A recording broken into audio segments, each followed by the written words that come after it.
کتابونه دي په دې لیکلی نوٹ فور سیل فري فرام ګورمنټ او دا وروره په درجنونو باندې دلته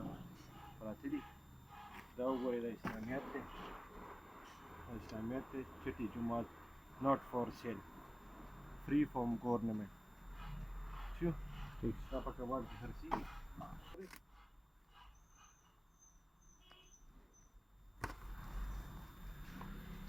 دا وګوره دا کباړ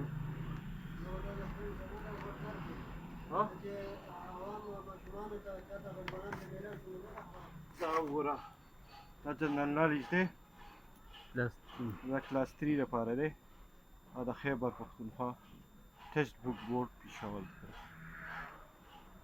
داسې دا په زرګونو کتابونه دي دا راغلي دي نه ماشومانو له تقسیم شوي دي او نه په دغه تقسیم شوي په کباړ کې